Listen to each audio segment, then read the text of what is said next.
cuando me piden de ponerle un título a esta charla o, no sé, un soliloquio, porque estoy aquí solito, ¿no?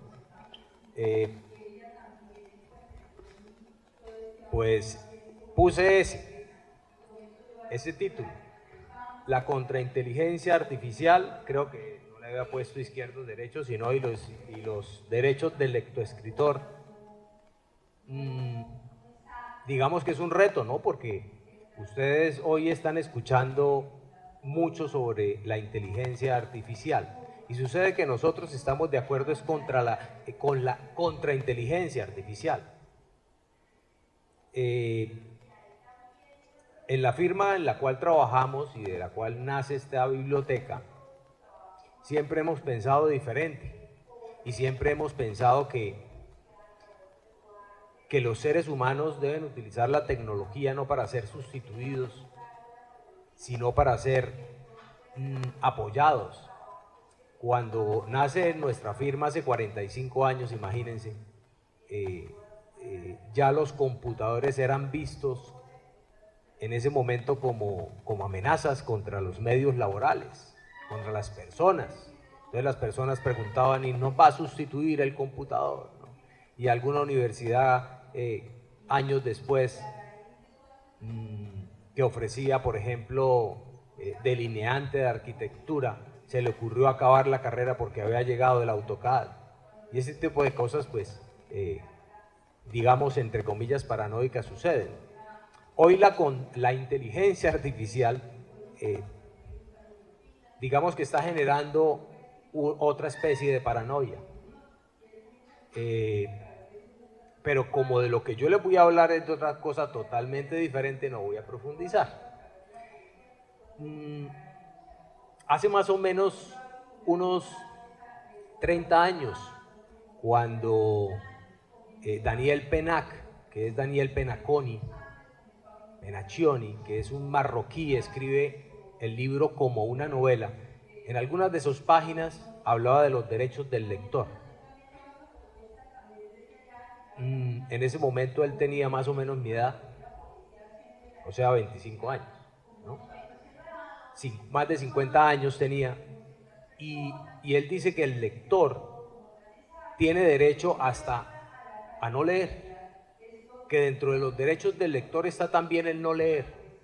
Entonces, a partir de esa misma línea, pero digamos ampliándolo a partir también de lo que ha pasado y lo que viene pasando, pues se me ocurre pensar en los izquierdos del lector y no solamente del lector y del escritor. Entonces, vamos a ir desarrollando algunas ideas, les voy a leer algunas cosas, les voy a mostrar algunas estadísticas que se trabajan, digamos, en la biblioteca del libro total que nosotros podemos ver ahí.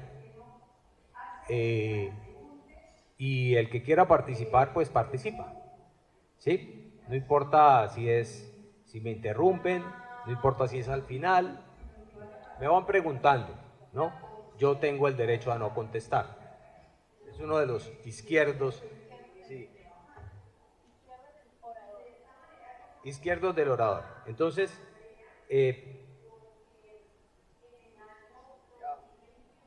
¿ya? Es. Ahí yo tengo un título que se llama Izquierdo a escribir, leer y morir. Entonces voy a empezar con algo. Después de los 50 le toca uno ponerse gafas.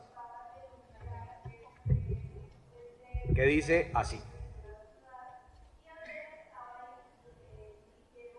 A diferencia de algunos, que no muchos espero, me imagino firmemente convencido, quizás por simple deseo, que no debemos barrer la contingencia de buscar entre líneas a quien nos obsequia con cariño un libro, de indagar en qué punto o diéresis se encuentra reflejado no solo él, sino quien lo escribe y quien lo lee. Sigo convencido, con punto seguido de por medio, que en esa búsqueda subsistirá por siempre la magia, la alegría del acto lector y escritor, para que el texto no nos domine, desgaste y devore más allá de lo estrictamente necesario e innecesario, sino que ayude a restaurarnos, guarnecernos y animarnos a emprender la próxima aventura literaria. Es ineludible siempre una dosis de incertidumbre, de casualidad, de vida y arte efímeros que nos permita reescribirnos como lectores y escritores. Para Borges, que acojo con esmero complementario, el ser humano escribe libros porque se sabe mortal y los lee porque se sabe solo. Es por ello que en una especie de compulsión por contar sus historias y leerlas de los demás, en desarrollo de la mencionada búsqueda lectoescritora, pretende prolongar su vida cuando escribe y la de los demás cuando les lee. Acto solidario que nos lleva a pensar entonces que el ser humano también escribe libros porque se sabe solo junto a los demás y los lee porque se sabe mortal como cualquiera otros.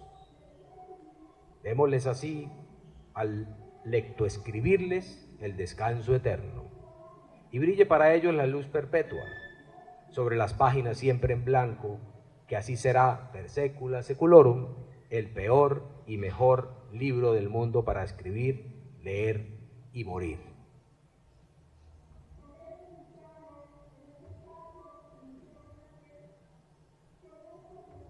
Les voy a contar ese izquierdo de escribir, leer y morir, algunas cosas que encontramos dentro del libro total. El libro total es leído en casi todos los países del mundo. Es una biblioteca con muchos lectores. Y voy a dar algunos datos. Cuando uno, en el texto que les leí, cuando uno escribe, uno se extiende sobre el lector, pero espera que el lector siempre lo supere. Y cuando uno lee, uno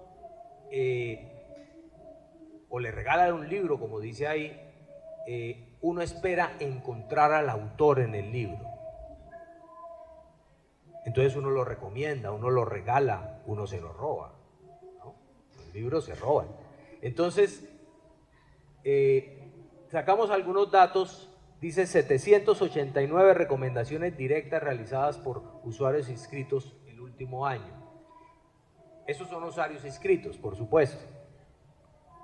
Y más de 15.000 recomendaciones indirectas anónimas. Eso nos lleva a pensar que cada vez las personas quieren ser menos monitoreadas, por así decirlo. Hay 1.201.596 lectores inscritos en la plataforma del Libro Total, pero hay más de 15 millones de lectores no inscritos. Y muchas veces uno está leyendo en el Libro Total, yo por ejemplo, y no he iniciado sesión, simplemente quiero navegar anónimo. No quiero que la página, que la web me recuerde qué fue lo último que leí. Quizás no quiero que me recuerde qué tan ignorante soy cuando consulto un diccionario. 141 millones de lecturas aproximadas en el último año. Eso me lleva a pensar que la gente lee. 18.538 autores, 47.000 y punta lectoautores de notas. Quiere decir que la gente escribe sobre los libros. Quiere decir que esa idea de que las personas reescriben los libros que leen es cierta, que la gente los anota, que la gente escribe al margen de las páginas. Había un penalista, yo desafortunadamente era penalista, que se llamaba Francesco Carrara. Tenía una biblioteca que dicen que podía tener unos 4.500 títulos. Y a lo último de su vida le decían el cecino, el cieguito. Y a lo último de sus días, las personas iban a su casa a consultarle jurídicamente. Él no podía leer, pero después de escuchada la consulta le decía, vaya y busque en un libro que está en aquel 15 y busque este título y busque la página número 400, que ahí tiene la respuesta. Y efectivamente la persona bajaba el libro y leía y ahí estaba la respuesta. Y dicen que tenía todos los libros llenos de apostillas, de anotaciones al margen de las páginas. Entonces los libros son otros después de que un lector los lee. Uno solamente es un incitador. Otra de los datos interesantes es que tenemos 4.155 autores vivos y 5.908 autores ya fallecidos. Entre comillas fallecidos porque uno supervive a través del lector, pero digamos que biológicamente están muertos. Tenemos más muertos que vivos. Y ese es el objetivo de nuestra biblioteca inicial.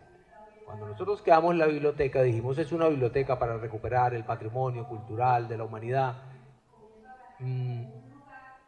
Pero adicionalmente es que el texto antiguo, el texto que lleva muchos años, además de haber sido validado por la humanidad, porque nosotros no sabemos qué pase con los bestsellers de hoy, que es, digamos, por número de libros publicados, de número de veces que han publicado el libro, si dentro de 100 años sobrevivan, pero sí sabemos que va a sobrevivir Dante con la comedia, sí sabemos que va a sobrevivir el Quijote, ¿sí? Porque son libros que han sido validados por la humanidad, son universalmente válidos.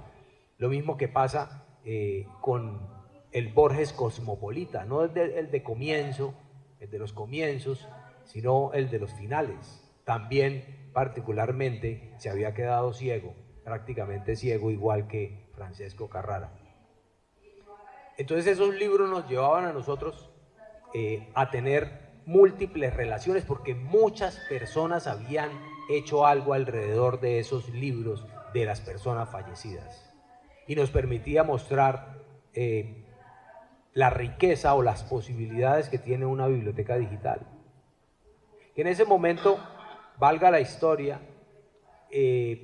la propuesta que tenían para el mundo las casas de tecnología sobre el libro electrónico era una digitalización bastante mal hecha de los libros que disponían en una especie de PDF.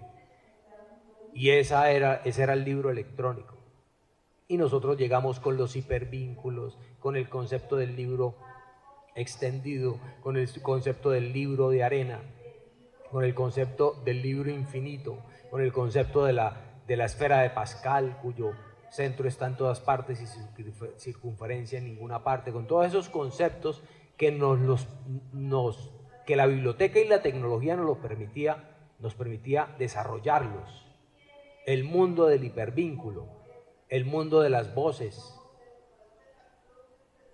que me permitía tener un libro como el Quijote y tener girando alrededor de él una cantidad de objetos, libros, música, arte, notas, de todo. Entonces esa era la maravilla del libro electrónico en el momento en que nace la biblioteca hace 20 años, más o menos. La idea nace hace 20 años. Lo mismo que esta feria, ¿tiene esta feria cuántos años? 21, ¿sí? Entonces empezamos a trabajar y empezamos a crear la biblioteca de la cual yo saco estos datos hoy.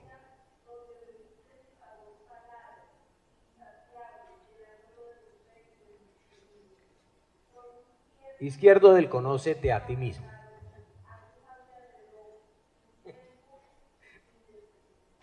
Bueno.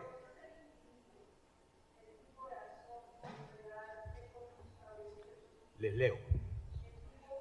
Oh, pretencioso sistema, sería el que creyese conocernos. Precisamente y nada más ni nada menos que a nosotros. los caprichosos lectoescritores que en el ejercicio sublime de la autonomía ética, trazando nuestros propios ideales de excelencia, decidimos y no decidimos leer o no leer, y a veces escribir. Nos perdemos en las aventuras intelectuales, los imaginarios que nos motiva una página, una frase o una simple palabra, que es mucho decir. Volviendo luego de la distracción, aterrizando en la página siguiente, o en el punto y coma, borrando o retrocediendo hasta el acento del despegue náutico letrado. Otras veces, nuestra extravagancia hace de las suyas en una especie de resistencia intelectual o de ignorancia sublime, trastocando el orden de las palabras, fusionándolas, dándole significados insignificantes, contrasignificados, rebeldes de por sí.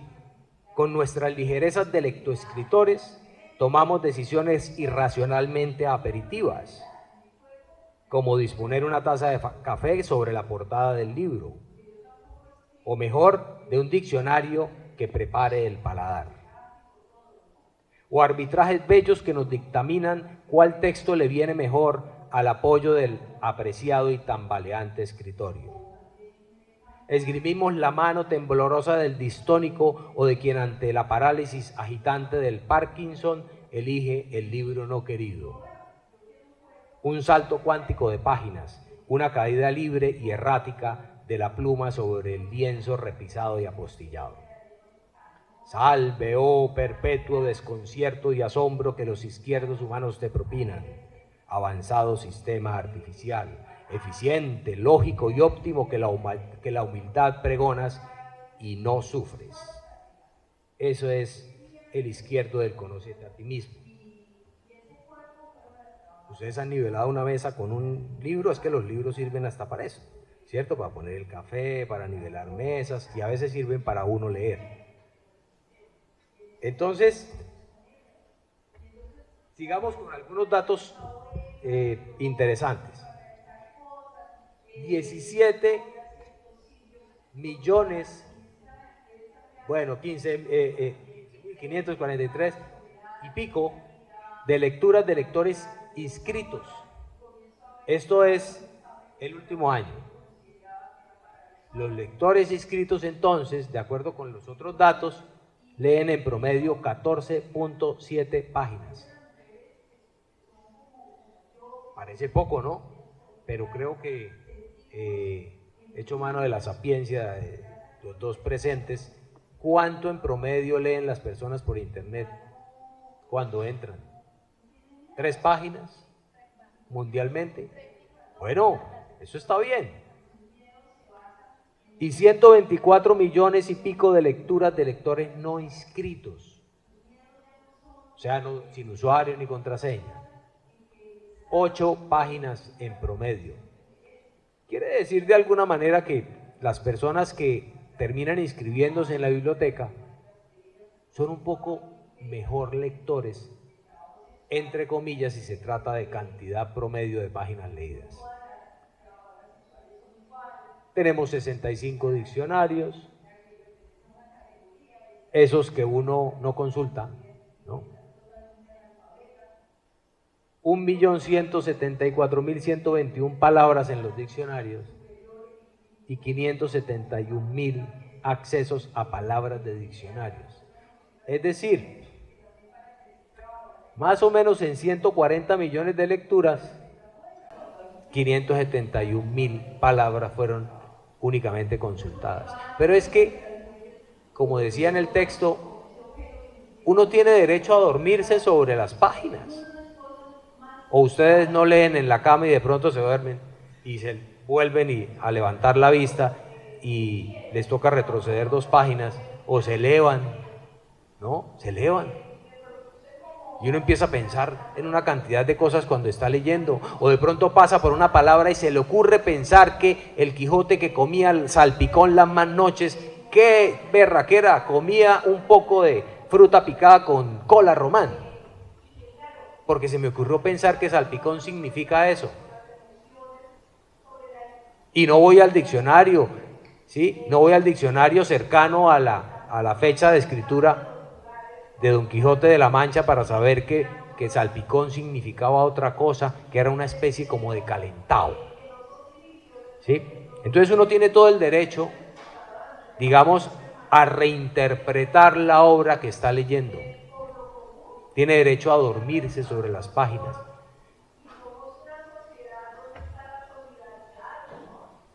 $73.737 obras no accedidas el último año por los lectores inscritos. De todas las miles de obras que nosotros tenemos, los inscritos el último año no han querido abrir 73.000 de ellas. Porque es que yo tengo derecho a no acceder a ellas, a no leerlas, como decía Daniel Penac.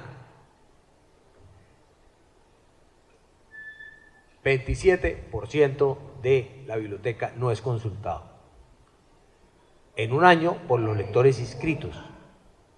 Estos son datos que les estoy dando de una biblioteca que no hace seguimiento a sus lectores. A nosotros no nos interesa hacerle seguimiento a la gente, ver qué leyó, ver qué no leyó, para ver qué le vendo.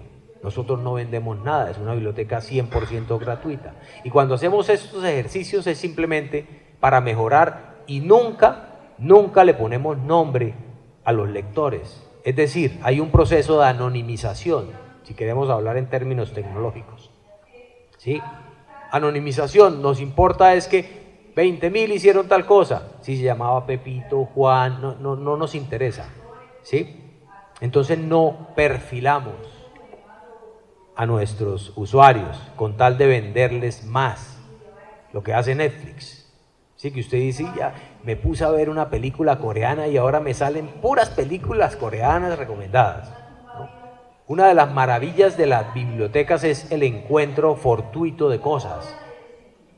Eso es un tesoro, ¿no? Cuando uno se maravilla con algo que encontró, es como una especie de arqueología literaria.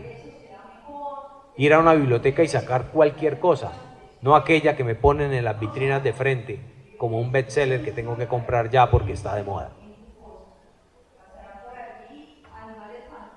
Siguiente, izquierdo, el izquierdo de la memoria. En el proceso de codificación, fijación y decodificación de las gacetillas almacenadas en nuestra memoria, cada uno, 2, 3, infinito, individualmente o en colectivo agrega lo suyo, ilusorio o cierto, que no interesa para efectos de este ejercicio, pero sustancia conveniente y fecunda de una nueva realidad, hincada en lo que igualmente cada quien almacenó del pasado, de lo que aconteció y de lo que no. Es en este maravilloso mundo de la memoria que se crea la identidad, porque yo soy un firme convencido de que las identidades no existen, sino que se van formando. En este maravilloso mundo de la memoria que se crea la identidad. Y también es en este universo que entra a jugar su mejor partido la desmemoria, el olvido que éramos, que somos, que seremos, bajo una especie de ironía anacrónica de lo mencionado por Borges, ¿no? En el Ireneo borgiano le dicen de Funes el Memorioso, que es un escrito que él tiene. Los agravios a este proceso de codificación, almacenamiento y recuperación son una pérdida que aporta con su franqueza los mejores frutos al concepto de sí mismo. Quebrantos forjadores de identidades que despejan el horizonte, motivan la aventura creativa y los sueños para que de cara a la ventana seamos más que cuerpos tullidos de simple y buena memoria. Eso es Funes el Memorioso. También la pérdida de memoria sirve de crisol para que nuevamente, como dice Plinio, nada sea devuelto al mundo sin palabras. Muy a pesar de la mnemotecnia perfeccionada por Metrólogo de Sepsis, tenemos derecho a olvidar, incluso como ejercicio intencional y en muchos casos como mecanismo de supervivencia mental, tal cual lo deseaba Cosimo el herrero desmemoriado. Eso sí, abrigando la cautela cortasariana de que el olvido no nos olvide demasiado. Tenemos derecho a olvidar. Las IAs actuales, y me adelanto un poquito a lo último, trabajan es con memoria, análisis de datos, y nada se les olvida. Nosotros tenemos derecho a olvidar, y el derecho a olvidar hace que cada vez que nosotros tomemos un libro, lo leamos de formas diferentes, inclusive cuando nos leemos a nosotros mismos. Entonces tenemos derecho a olvidar, no acordarnos de todo. Eso recuérdenselo a sus profesores, ¿sí?, cuando les hagan preguntas de memoria. Yo era uno de esos, ¿no? Cuando era docente.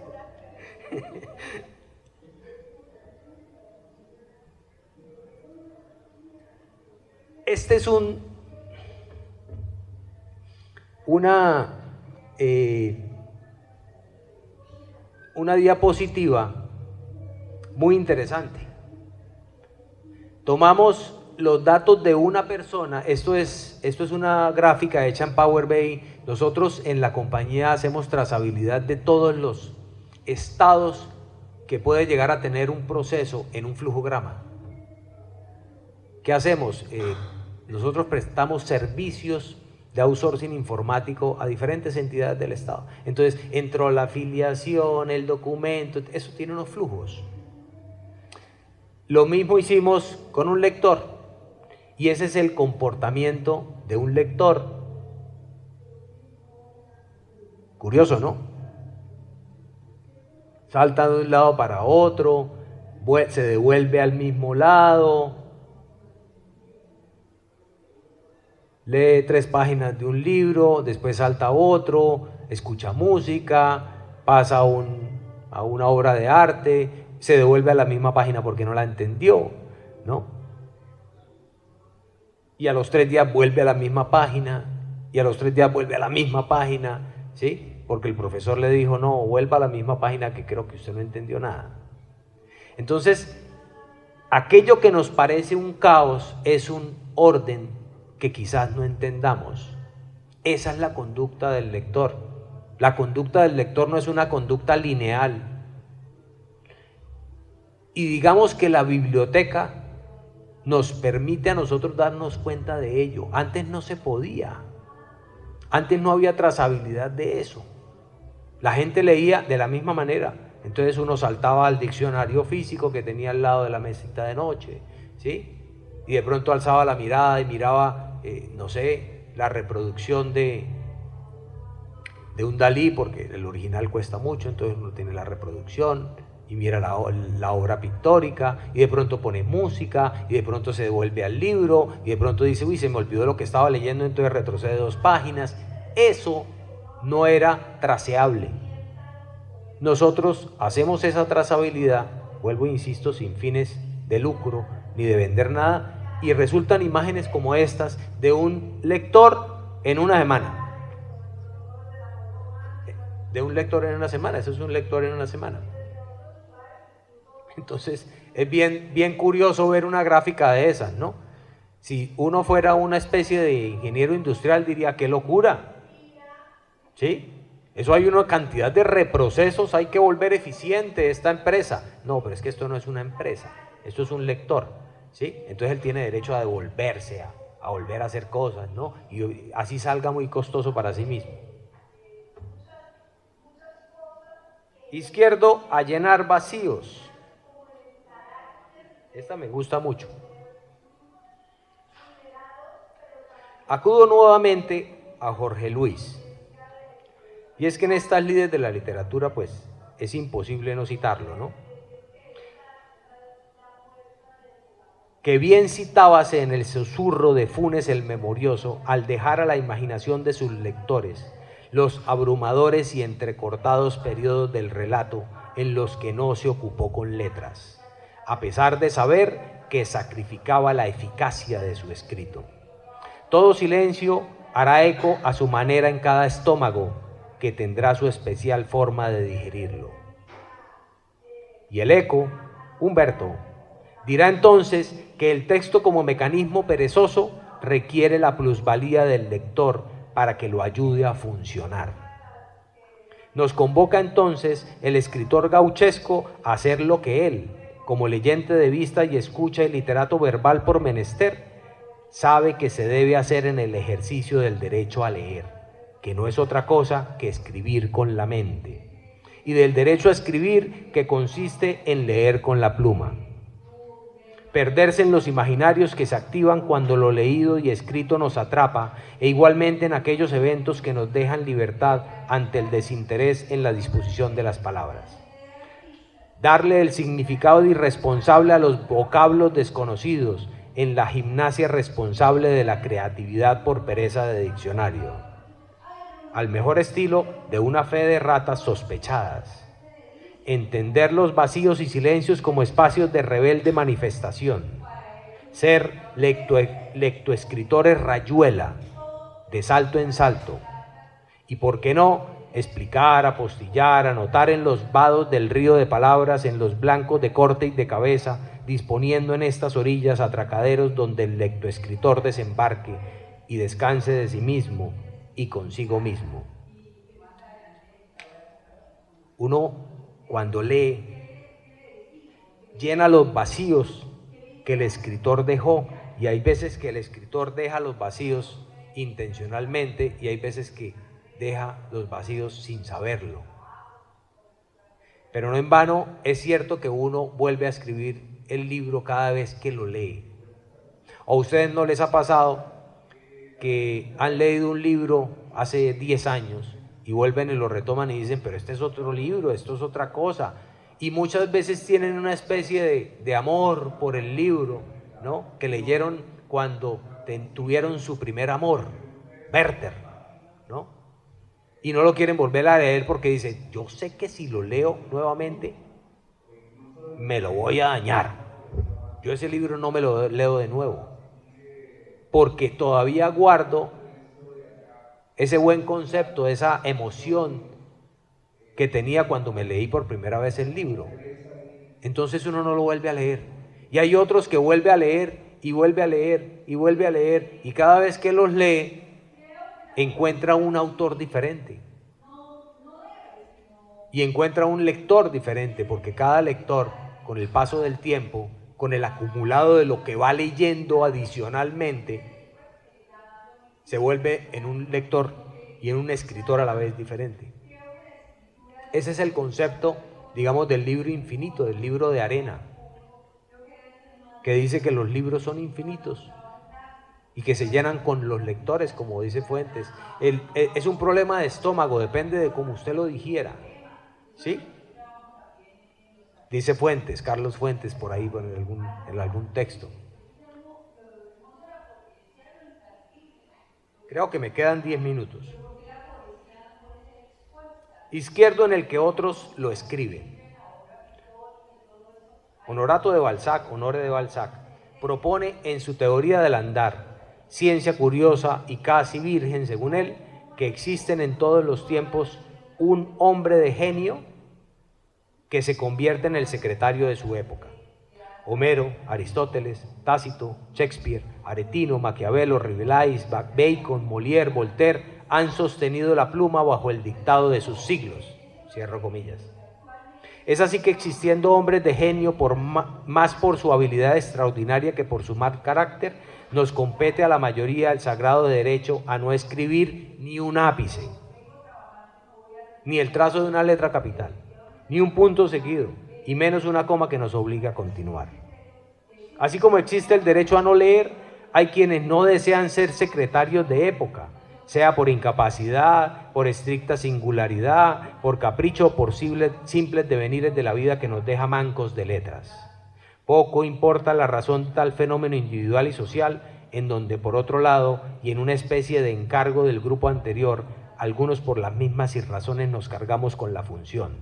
En mi caso, más mal que bien, la verdad, si se trata de ponerse la mano en el considere.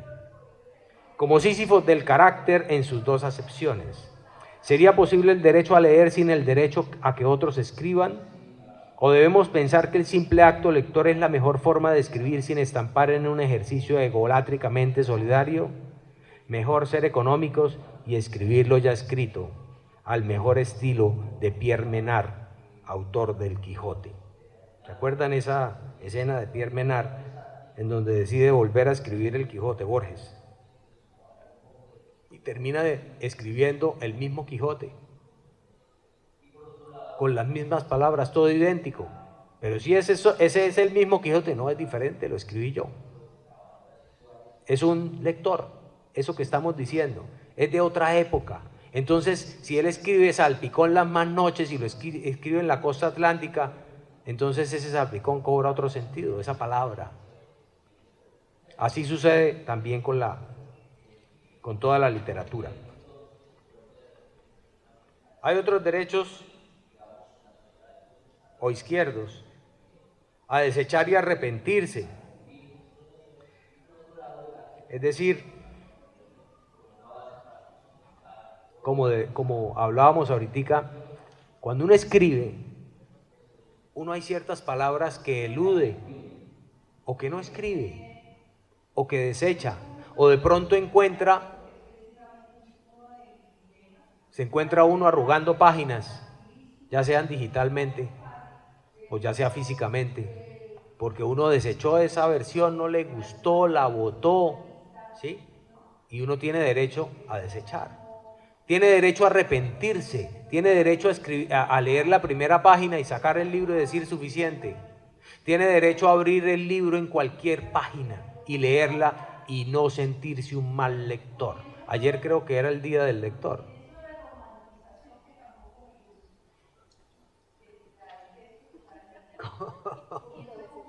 Y lo desecharon. El izquierdo de la vida fácil. En un mundo donde la contrainteligencia natural nos enseña a golpe de realidad que a pesar de nuestros grandes esfuerzos por reivindicar la comodidad como insignia de la naturaleza humana, ella no deja de ser un simple supuesto. Me pusieron 5, ¿esa es calificación o me quedan 5 minutos? Ello no deja de ser un simple supuesto. ¿No enseña acaso la historia que por el afán de facilitar nuestras vidas las hemos entorpecido aún más? ¿No es el exceso de información tan abrumador que el conocimiento pretendido cada día se hace más superficial e inasible? En la búsqueda de aquella comodidad nos hemos vuelto conformistas, simples cajas de resonancia, ecos de otros que repetidos en cada uno perforan el aliento creativo. En este estado de bienestar y holgura, el vademecum de la felicidad, la forma sublime de la vida humana. Por nuestro lado, frente y reverso, creemos que en las dificultades, en los obstáculos y desafíos se halla el nervio de la vida, la verdadera forma de sentirse vivo, útil, como seres impredecibles, erráticos, contradictorios, críticos, espinosos, paradójicamente amantes de las dificultades y adversidades libertarias. No queremos leer ni escribir libros fáciles, les amamos es por desafiarnos, por incitarnos a penetrar en las complejidades del ser humano. Les queremos no por recomendaciones por perfilamiento y filtrado algorítmico que nos sitúa en burbujas esclavistas, sino por la suerte y sorpresa de su encuentro. Y por qué no, hasta por haberlos obtenido en momentos de fragilidad cleptomaníaca. Queremos libros sin algunas páginas que algún niño empleó para su avión literario. Libros con letras borrosas, con hojas recortadas para anotar cualquier cosa, sin gratificación instantánea. Libros heterogéneos culturalmente, expresión de la dinámica misma en nuestras viscerales vidas. Como saqué 5 y me quedan 5 minutos, entonces voy a avanzar hasta acá. A ver, aquí.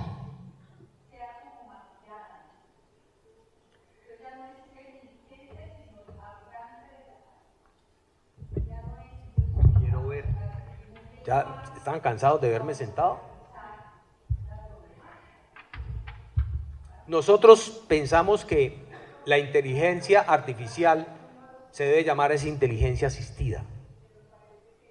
En nuestra compañía, Sistemas y Computadores, y no le estoy haciendo ninguna propaganda porque no vendemos nada, utilizamos la inteligencia artificial, redes neuronales convolucionales, redes neuronales generacionales, todo ese tema lo utilizamos para apoyar a la gente. Lo utilizamos para que la gente sea más productiva. Lo utilizamos para que la gente, al ser más productiva, entonces tenga que trabajar menos horas. Lo utilizamos para que esa productividad produzca mayor capital para poder elevar los sueldos. Eso que se inventaron ahora de las 47 horas, nosotros estamos en 40 horas hace varios años, a punta de productividad que se genera a punta de eficiencia y a punta de tecnología. Es que la tecnología no está hecha para sustituir a la gente, la tecnología está hecha para potenciar a la gente. Entonces una persona puede hacer más, y así la vemos también de cara a la literatura. Entonces nosotros, digamos, como seres humanos, tenemos una serie de características que aquí menciono. Comprensión contextual compleja, es cierto. Ustedes le preguntan a ChatGPT y siempre les va a decir, es que los seres humanos, yo no tengo como inteligencia artificial una inteligencia contextual. Yo no tengo emociones. Es más, a veces pide perdón porque yerra, pero no lo siente. No tengo sentimientos, dice. Yo no soy empático como ustedes. Los procesos de introspección, de abstracción, los procesos de ambigüedad. Cuando yo tengo una analítica de datos, ¿qué es lo que hace la realidad virtual con modelos de entrenamiento y patrones correlacionales estadísticos? Esto no se produce en los procesos de introspección. Razonamiento ético y moral tampoco. Eso depende de una gran cantidad de cosas que la inteligencia artificial aún no maneja. Digamos que aún. Ya les cuento. Entendimiento y conciencia. Memoria. Memoria. ¿Cuál memoria? ¿Qué entendemos por memoria? De acuerdo con los izquierdos del lectoescritor que acabamos de mencionar. Anárquica, confusa, tenemos memoria selectiva, tenemos memoria que yo borro lo que quiero, que lo entiendo como quiero, ¿sí? No, la memoria de una red, de un chat GPT, la memoria de este entrenamiento de redes neuronales, no es una memoria anárquica ni confusa, es simplemente estadística. Entonces, digamos que hay diferentes fuentes de datos. Ellos tienen una memoria, digamos, fija, muchísimo más grande. Y uno tiene que echar mano de eso porque es un incitador. La inteligencia artificial debe ser vista para los autores como incitadores a. Entonces uno le puede hacer cualquier pregunta a esos mecanismos tecnológicos y de ahí se agarra de cualquier cosa y se inspira, pero ella no me está sustituyendo, no me puede sustituir, y los seres humanos me imagino que no quieren que lo sustituya, por lo menos a los que no son perezosos, a los que no buscan la comodidad mental, ¿no? Entonces la realidad virtual es patrones, probabilística, big data, grandes contenidos de datos, ¿sí? Muchísimos, que no le caben en el cerebro al ser humano. Precisa, rápida, constante, eficiente, ¿no? Previsible. Nosotros somos imprevisibles. ¿Yo qué me iba a imaginar que ustedes iban a venir? Esperaba que no. Nosotros somos imprevisibles, somos erráticos, y eso forma la belleza del ser humano. ¿Cuál es el reto a futuro? Seguramente vamos a tener que cambiar el concepto de original, el concepto de auténtico, el concepto de identidad creativa. Tenemos que redimensionarlo, tenemos que abrir la mente a que esos conceptos cambien. Porque si nos potenciamos con la inteligencia artificial, esos conceptos tienen que cambiar. Ustedes se imaginan, y lo estamos haciendo, hablar con Cervantes. Yo puedo meterle en el prompt, en las bases de datos, a una red neuronal como ChatGPT, a la API, le puedo decir, mire, estos son todos los libros escritos por Cervantes. Estos son todos los libros escritos por personas sobre Cervantes. Estos son todas las imágenes hechas por X, Y, Z, música, de todo. Y decirle, entonces ahora imagínese que yo soy Platón y quiero hablar con Cervantes y entablar un diálogo entre Cervantes y Platón. Eso lo puedo hacer con la IA.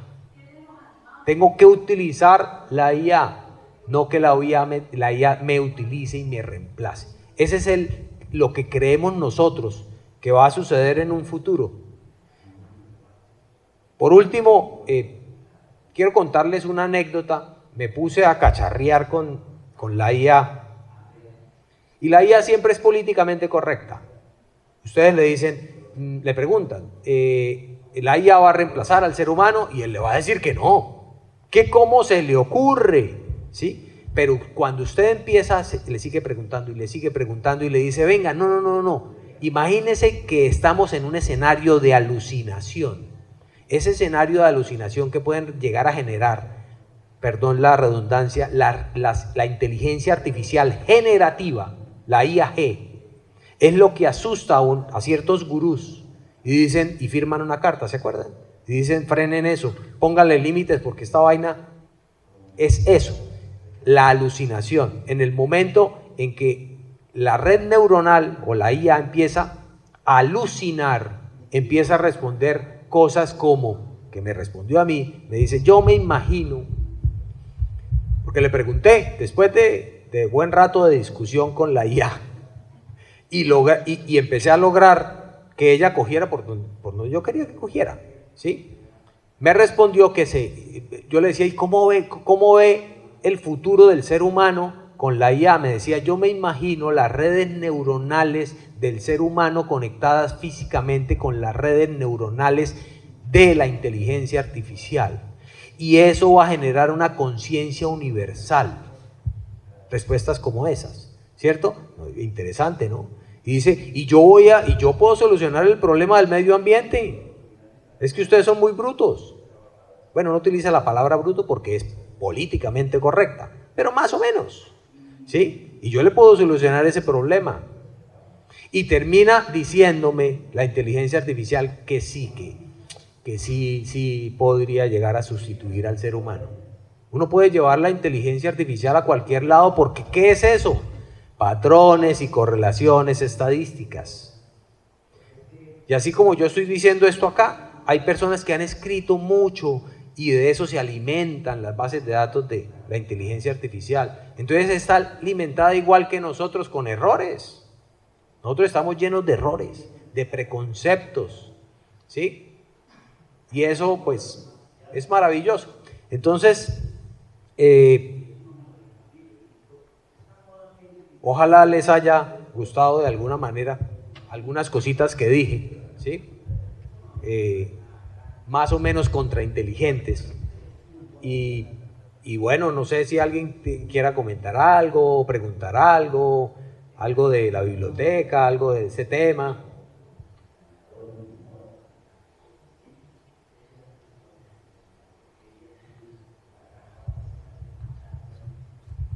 Bueno, entonces finalmente lo que tenemos que asumir, porque al final nos tiras esto de la inteligencia artificial, es que tenemos que ser más contrainteligentes, ¿sí? Y que ese sería nuestro derecho de no leer, de leer incompleto, de leer fragmentadamente, de cansarnos y aburrirnos.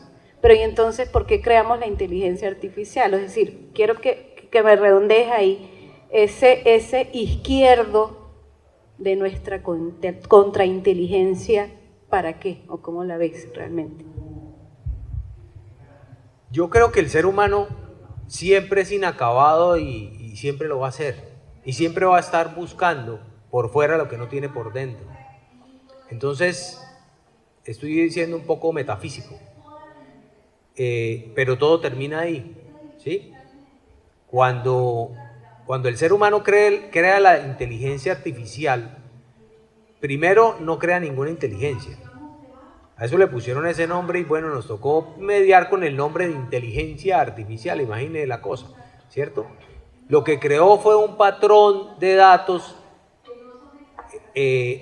entrenado, estadístico, que le permite al ser humano acceder a la información de miles y miles y miles y miles y miles de datos, ¿sí? No creó una inteligencia en sí misma. La inteligencia en sí misma es otra cosa. Ahora, el ser humano al ser un ser inacabado siempre va a estar buscando lo que no se le ha perdido, como dicen las abuelas, ¿sí? Y esa es la belleza de la vida. Nosotros no podemos pretender que todo lo sabemos, ¿sí? Entonces puedo crear una especie de alter ego, ¿no? Que todo lo sepa, no importa. Si la inteligencia artificial me ayuda a mí para vivir mejor, ¿por qué no?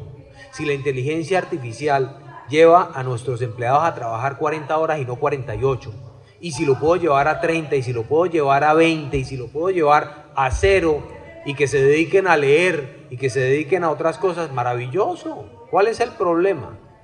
¿Sí?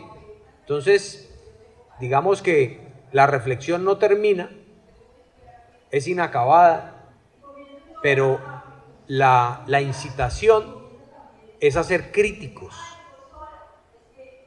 a no rendirnos ante lo que les diga esa máquina, porque ustedes pueden meter cualquier cosa y ustedes les dicen, me hace el favor y me hace un informe de tal cosa, y se la hace, ¿sí? Antes uno iba a la UIS y le decía, escríbame la tesis, y otra persona se la escribía. Eso ya existe. O sea, nosotros no estamos creando nada nuevo. Lo que pasa es que ahora es más rápido, más asequible, es gratuito, ¿sí? Y el llamado es a leer como leen acá en el libro total. Salten de un lado para otro. No se sientan obligados a terminarse un libro.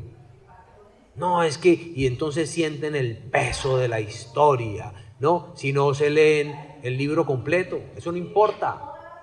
Agarren el libro y léanse la última página, o la primera, o la de la mitad, no importa. Léanselo 10 veces. Léanselo al revés, al contrario. Lectores por saltos, lectores rayuela, léala como quiera. Pero definitivamente lea. Porque si no leemos, estamos fregados.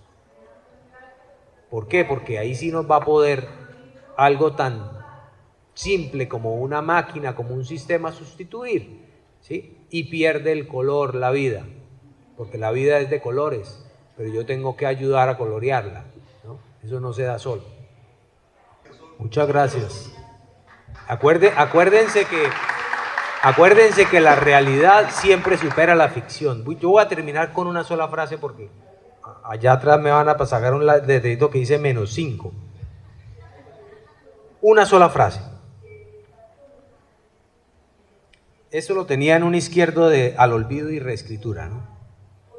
Entonces, querido lecto, escucha, escritor, tal cual como en el libro de arena de Borges, cada vez que tenga una obra en sus manos, mírela bien, ya no la verá nunca más.